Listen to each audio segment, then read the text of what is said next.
दोस्तों, आपने कलिहोरनी डायन का दूसरा भाग तो देख ही लिया, सुन ही लिया होगा। चलिए अब तीसरे भाग में बताते हैं कि कलिहोरनी डायन की क्या हुई। तो बिना समय गंवाए हम इस कहानी को शुरू करते हैं। गांव अब लगातार खौफ में जी रहा था। लोग अपने घरों की खिड़कियां बंद रखते, बच्चे अंधेरे में बाहर जाने से डरते, लेकिन झाड़ू व हौरावा हर बार किसी न किसी घर में दिखाई दे जाती। कोई समझ नहीं पा रहा था कि उसे कौन लाता है। मीरा जान चुकी थी कि अब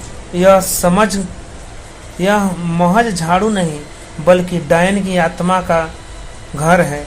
उसे खत्म करने के लिए साधारण आग नहीं बल्कि ऐसा मंत्र चाहिए जो आत्मा को बांधकर वापस शून्य में भेज सके।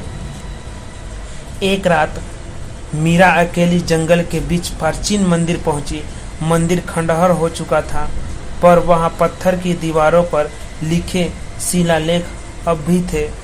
उसमें लिखा था, जो आत्मा हवारार में बंधी हो उसे केवल उसी की परछाई से हटाया जा सकता है। मीरा समझ गई, उसका मतलब था कि उसे डायन की परछाई बुलानी होगी। अमावस की रात उसने गांव के चौक पे दीपक जलाई और झाड़ू को बीच में रखा। मंत्र पढ़ते ही काली धुआं उठी और हंसी गुजी। अचानक जमीन पर एक लंबा टेढ़ा मेढ़ी परछाई उभरी। वहीं कलिहोरनी परछाई ने झाड़ू को पकड़ने की कोशिश की, लेकिन जैसे ही वह छुई, झाड़ू की आधी जली लकड़ियों अंगारों की तरह चमक उठी। मीरा ने झट से मंत्र दोहराया और अपनी परछाई को डायन की परछाई के सामने खड़ा कर दिया। दोनों परछाइयां भिड़ी और भयंकर चीख के साथ झाड़ू बीच में टूट गया। आधा हिस्सा राख बन गया और आधा हवा में गायब हो गई।